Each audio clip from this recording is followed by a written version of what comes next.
Good morning, everybody. Hope you're all doing wonderful.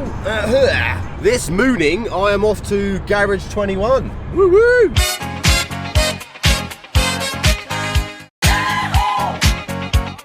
is your celebration. As most of you will know, last year I had a bit of a nightmare with my car, with my S15, and I spent more time in the pits than I actually did on track.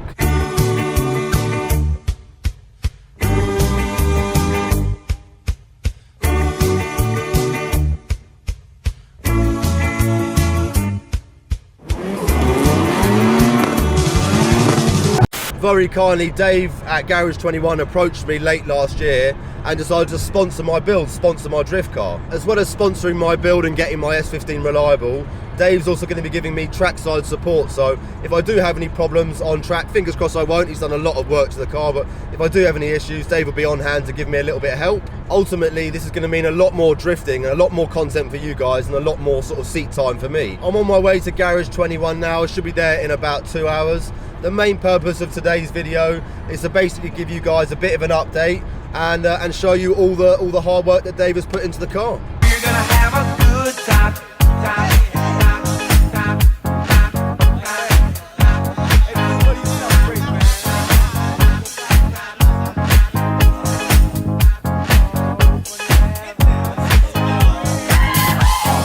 Garage 21, baby. Hello, Mr. Garage 21. Morning. How art thee? First things first, cup of tea. A lot of you guys have been asking, where the hell was your S15? Well, Dave has been slaving over this car for the last 4 months, getting it pretty mint for me. The only thing we haven't really done yet is the bodywork. We still need to paint the side skirts, the rear bumper, and we've also got brand new stuff from EP Racing as well, which needs to be painted. First things first, we're gonna go over the chassis. We've had the CS2 coilovers all fully rebuilt. Yep, so we rebuilt them with new Driftworks dampers, repainted the springs, rebuilt all the top mounts, re-greased. Everything was in stock at Driftworks as well. Yeah, ready to rock, next day delivery. I'm a massive advocate for these CS2s. The ride quality is amazing. You can have the car super low and it always drives really nice. We're also waiting for quite a few strong flex bushes from Jamie. We've got quite a few bits coming, haven't we? Lower arms. Yeah, front lower arms, rear lower arms, anti-roll bar. Rear anti-roll bar. What about the exhaust, Dave? Because you've actually made me a beautiful sort of one-piece downpipe, haven't you? Yeah, one piece from turbo, including the decap. Saves the gasket, saves the leaking if the car comes off track, which it probably will. Oi, you. Which allows basically just prolonging the life and cutting down pit time, really. Yeah. Single flexing the exhaust is all it's needed. Yep. Dangle, still above chassis height, so it is kind of protected, and also it's still clearance from the body all the way along. Screamer pipe is off the Turbo Smart wastegate, just with a flick to help it draw the air. Yeah, cool, man. Nice. And this is all this stuff we're actually going to take a little bit later on to get it all ceramic coated, aren't we? Yeah. Yeah. Moving along, we come to the U-band clamp. This is a clamp which Garage 21 are the only distributor for in the UK. It's internally like a ball and socket sort of idea. So it's different, sort of like a V-band's flat. Yeah. The disadvantage of a V-band is when they're welded up square, the exhaust must be bolted like that. If the exhaust is kinked, they never really pull square. Yeah. The idea of this was always sealed because it's a ball and socket, for example. So if the exhaust is ever bashed, you can sort of realign. That's so clever. And still fit well. That's exactly why I've come to Dave, because he's doing trick little things like this. A lot of people probably wouldn't realise a lot of the attention to detail, but he really has gone to town. This exhaust pull cord, which was from in the D1 days in Japan, that's going to be removed yet. There used to be like a butterfly valve, which is restrictive as well, so we don't want any of that. We've also TIG welded on a skid plate, which is all the way along on the old RSR exhaust. Due to the condition of the exhaust, this is literally just to protect it.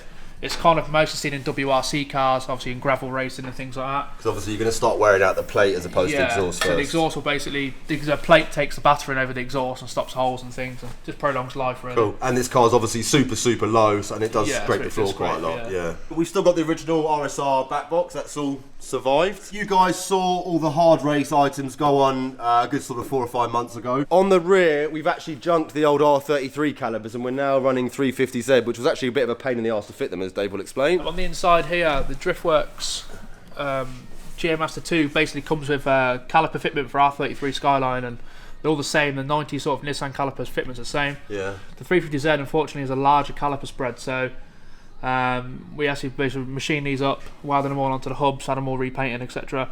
But now you retain the standard rear handbrake, including the 350Z caliper. Yeah, cool. And disc. and they're matching gold. Yeah. Which is what I like. As I mentioned earlier, the side skirts and some of the bodywork is still battered. We have repaired the rear bumper, which you can see here. Obviously it still needs to be painted. That's pretty much everything underneath. We're still waiting for things like the bushes, so we'll do an update once they arrive. You'll probably notice I've got a new front bumper. The old one I had was really bad quality. It was super flimsy, and it looked every time I drove the car, it looked like it was trying to come off the car. I've now got a brand new bumper supplied by EP Racing. As well as the bumper, EP Racing also supplied me these really nice carbon fibre front canards to match the bottom ones. If you guys remember as well, we've also got brand new headlights, or second-hand headlights, but they're in very good condition. Certainly better than the ones that were on there before. The car's currently in like a dry build stage at the moment. We still need to take off the manifold and all the stuff to get it ceramic coated. When we're doing that, we're also going to take things like the radiator, all the brackets off, and paint up all the pipework just to make the engine bay look super fresh. Right, where do we start, young David? Because this engine bay certainly looks a lot tidier than when I left it. We'll start with the fire issue over this side. Yes, let's go. I think the most important thing is the audience wants to know, will I set on fire again?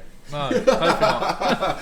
Where do we start? So, Walter Motorsport SR20 top mount manifold. Yeah. Quick look at that. You can't quite see it, but yeah, it's a lovely bit of kit, to be fair.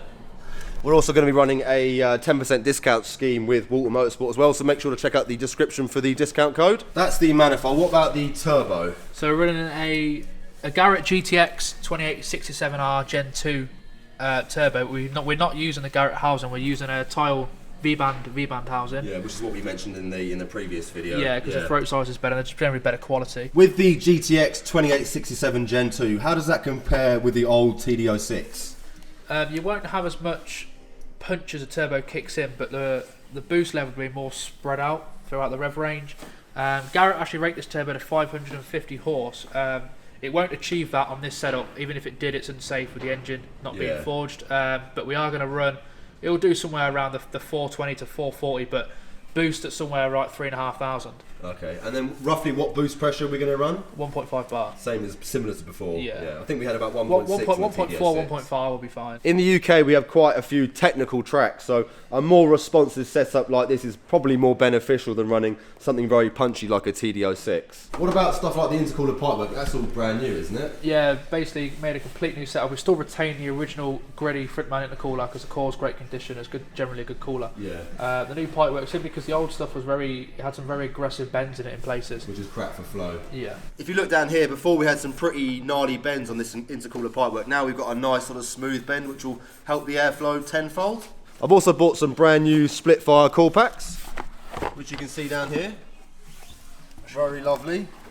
It's quite a shame actually that I actually bought a new set of these about 5 months ago. I did one drift there and unfortunately we had that fire and it melted half of them, so I had to buy a new set. All the silicon on the car is all by Racing Line, which is a company I work closely with. Yeah. Never had no issues. Really good quality Parts stuff. Great, yeah. We've done things like the vibrant cast elbows to move any sort of heat source or any sort of fire issue basically away from the heat source, which is the turbo. Yeah. Moving on, we've got a catch tank available. It's from AT Performance, but the UK distributor for these is VIP Motorsport.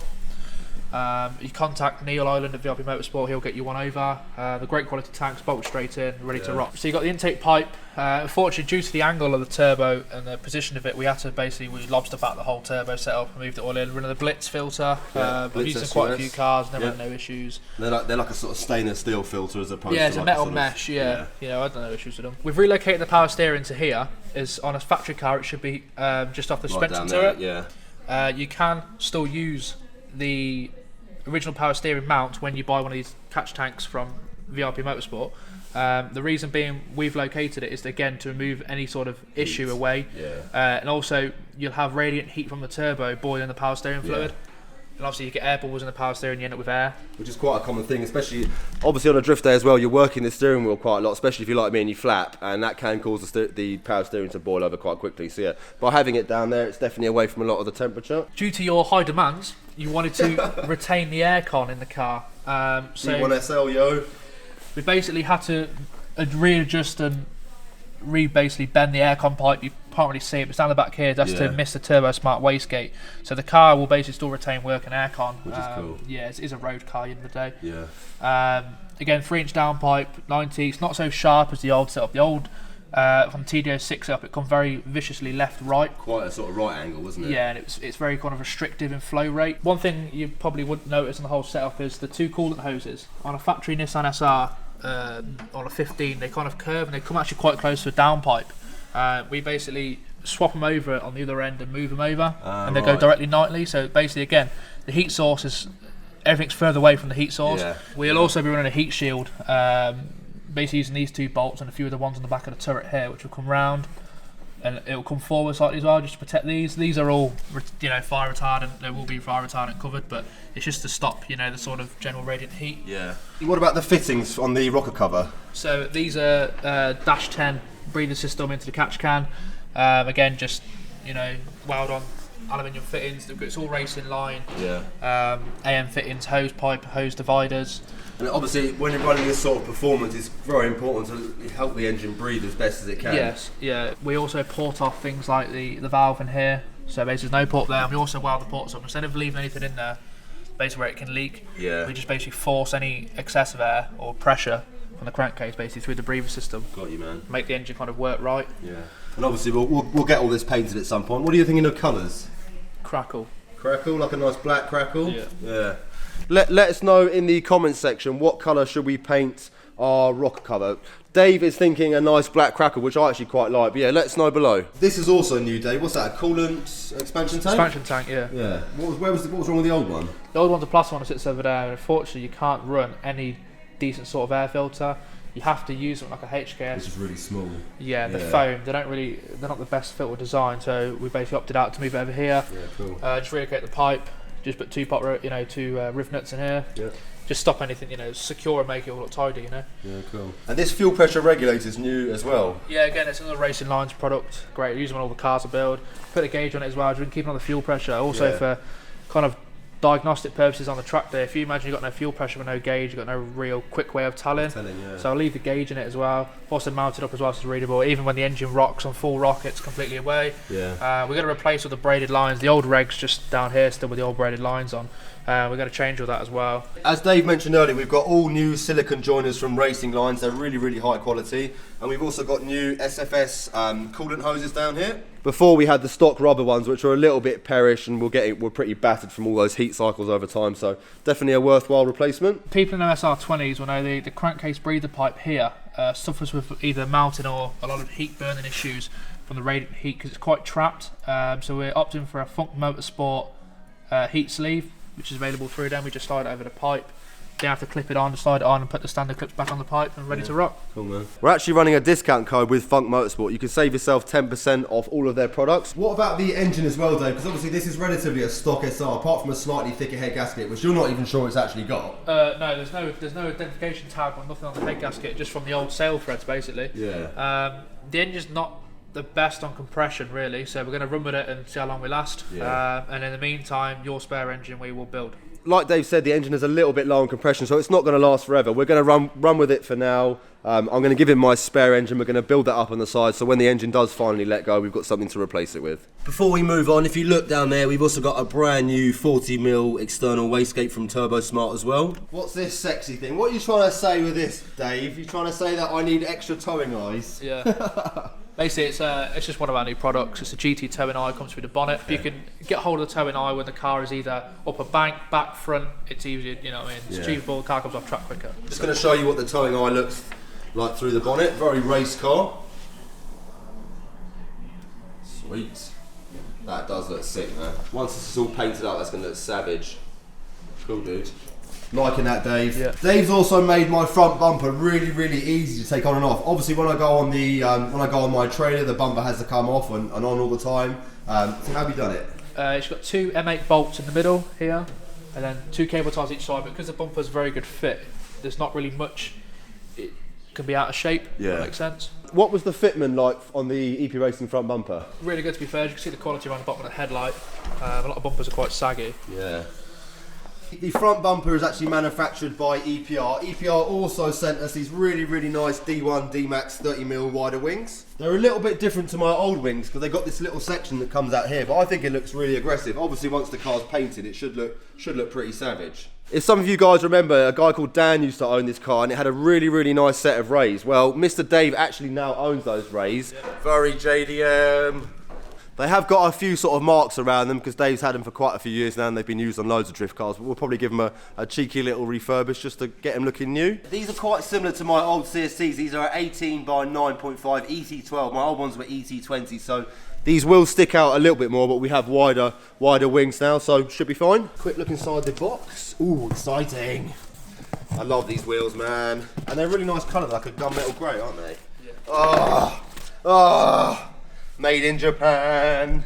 They're so nice, man. You'll probably remember from previous episodes that I only had one wind deflector on this side. The other one flew off as John was driving it at crazy speeds. If we look around here now, I've now bought another one from Nissan. It's a genuine Nissan part from Japan.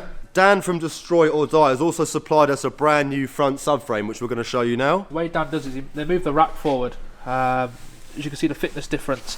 But what Dan does is he goes around, it's all fully seam welded up, so the strength is retained. The idea of moving the rack forward is to stop the over-centering issue, which this car actually unfortunately suffers with. Yeah, where the steering kind of gets stuck. Yeah, and you can't pull it back, especially when aggressive entries, etc. Yeah. If you look at the front rack bolt, it's in line with the back of the engine mount.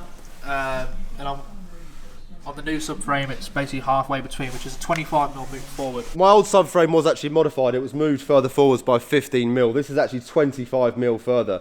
I was having quite a lot of trouble with my steering wheel or my wheels going over centre when on lock, and the steering wheel would actually get stuck, which is not nice when you're drifting. By running Dan's 25mm modified subframe, we're going to really reduce the over-centering issue, and the car will be a lot nicer to drive. Dave's been predominantly working on this car sort of in the evenings and in his spare time. Obviously in the daytime he has to concentrate on his customers' cars. We're actually going to be running a 10% discount code on the labour at Dave's workshop. Not for parts, just for labour.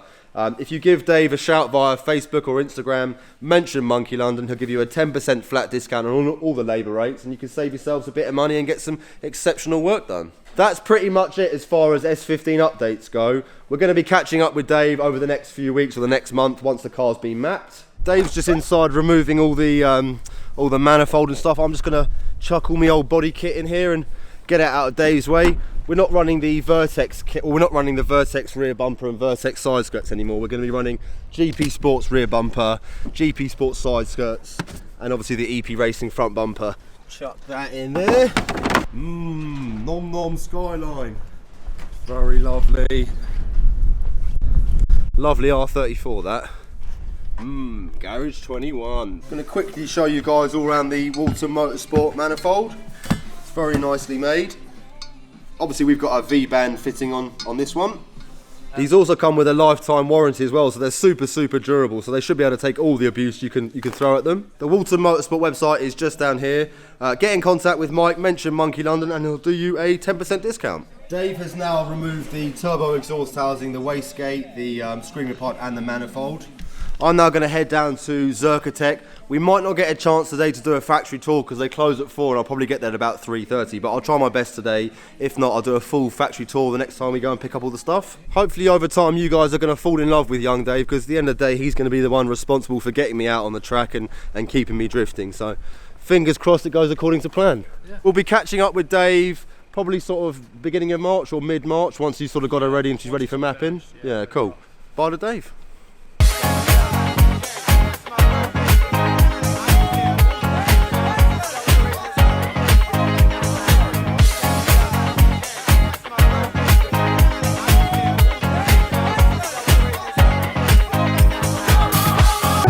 Ta-da!